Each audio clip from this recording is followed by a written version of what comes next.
isso aí gerou um desconforto. Olha lá, a fiel corintiana, é uma torcida gigantesca, muita gente no aeroporto. E só o Cássio e o Carille pararam. E aí a galera ficou na bronca lá com o time, Quesada, que passou batido, hein? O Gustavo deu algumas declarações explicando que o time chegou cansado. Poderia ter ficado quieto, né? Poderia ter calado a boca. Uma falta de respeito com a torcida. O Corinthians tem torcida em todos os cantos do Brasil, né? A gente sabe o tamanho da fiel torcida. Não custa nada parar ali, dar um autógrafo, dar um abraço, tirar uma selfie. Não custa nada, nada. Mas o time é a cara daquilo que está sendo apresentado, né? Não adianta, não pode ser Flamengo, né? Joga feio, não tem carisma, ultra defensivo, estou roubando o termo aí do Rodrigo Bueno. É isso, e não sabe tratar com o público. Time do povo que não sabe tratar com o público. Parabéns, hein? Depois faz faixa para democracia, estamos ao lado do povo, somos contra a ditadura e papapá. Beijo o povo, pô. Quando o torcedor vai ter oportunidade em Alagoas, seja em qualquer canto do Brasil, de estar ao lado dos caras? Um pouquinho de carinho, essa energia, essa sinergia. Não custa nada. Nota 0. Corinthians, termina logo o ano, porque esse ano, feio o ano, viu?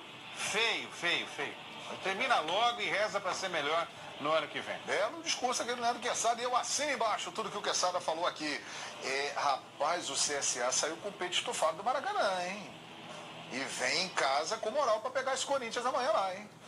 E se o Corinthians tiver a postura, tudo indica que vai ter, né? Já começa por essa chegada, né? Se o Gustavo falou que... Já chegou na retranca, né? Se eles estão cansados, imagina os torcedores ficarem ali um tempão esperando, né? Podia trazer um clima até mais positivo, mais legal, que esse time precisa. Não o Corinthians é muito grande. Essa equipe precisa de paz, de mais tranquilidade e esse contato com o público ali, que o que eles mais queriam ali, porque aquela torcida ali não é a torcida lá de São Paulo. Claro que não. Essa torcida aí eu conheço muito bem, né? Não a torcida do Corinthians, mas o público, né, do Nordeste, porque eu ia muito com os clubes que eu joguei. E você vê que assim, é só carinho, é só elogio, é só empolgação. Né? Então perdeu uma oportunidade. Tudo que você falou também assina embaixo. Agora, se o CSA repetir o jogo que fez contra o Flamengo, do jeito que o Corinthians está jogando, o CSA é favorito pro jogo. Rapaz.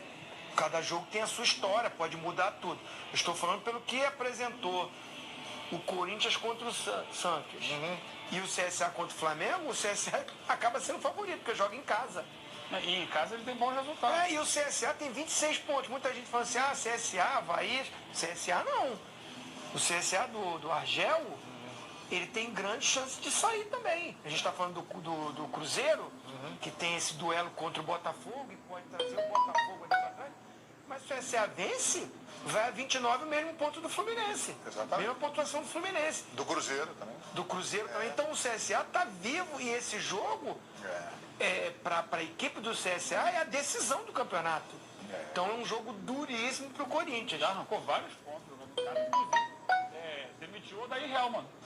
Do Inter, ele ganhou do Inter lá. No começo empatou com Palmeiras e Santos lá. Sim, e outros jogos. Que eram os líderes do campeonato na época. Empatou com o Galo agora, que eu acho que é ele. Porque agora ele precisa ganhar o jogo.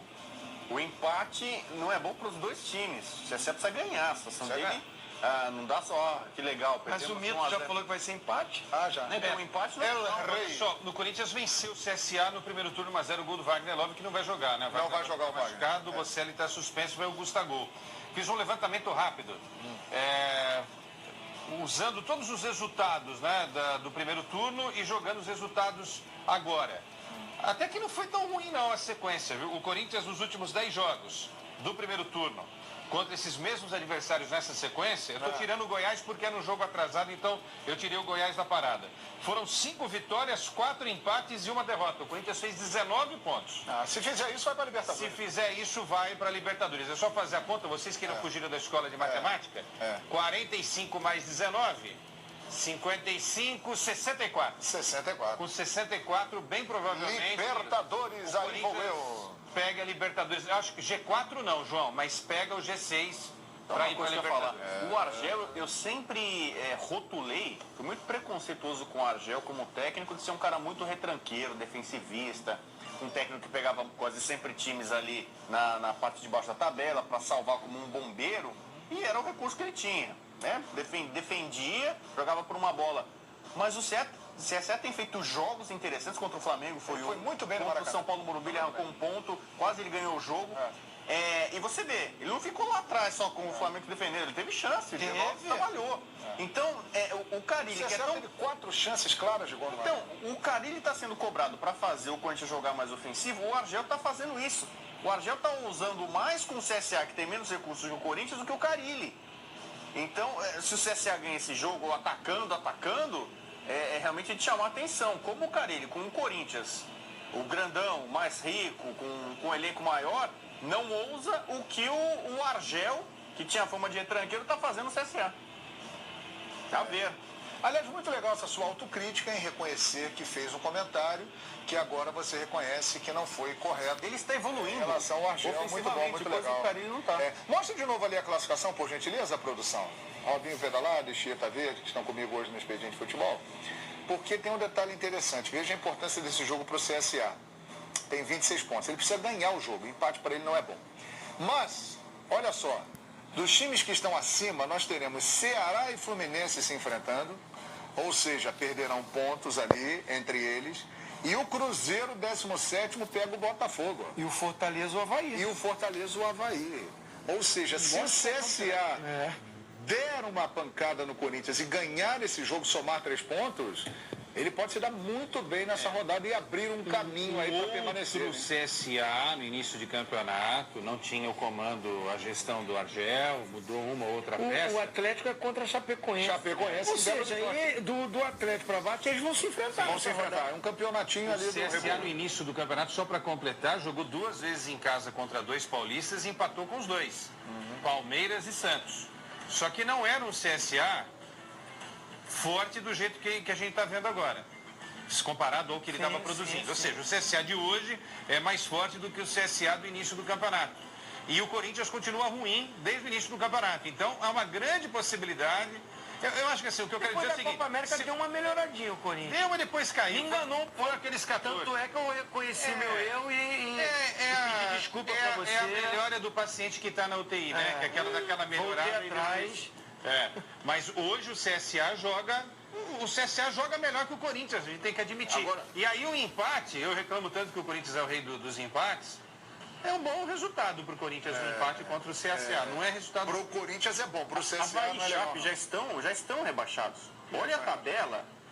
A gente fala da diferença abissal que tem entre Flamengo e Palmeiras, são 10 pontos, e o número de vitórias que tem o Flamengo. É quase impossível. É muito mais difícil a Chape e o Avaí saírem. A diferença deles, a da Chape, que é o penúltimo, 12 pontos para o primeiro fora da zona, que é o Fluminense. Mas o Fluminense tem 8 vitórias, a Chape tem 3. Mas eles podem puxar o pé de alguém para baixo, né? Então, não, mas eu vou, mas você vai comigo. A Chape teria que ganhar, fazer 5 vitórias para igualar o número de vitórias. Considerando a Chape ganhando 5 e o Fluminense perdendo 5, é muita coisa. Não, muito difícil. Então, assim, Avaí e Chape já estão condenados. Mas do CSA para CSA já tem chance, não precisa ganhar. Aí a briga tá boa. Rodrigo Bueno, eu soube que você, que foi um craque da Copa da NAP, competição Verdade, profissional. Vanderlei Nogueira me entregou a camisa. Nogueira, jogava muito, batia a falta bem. Chutava forte, futsal.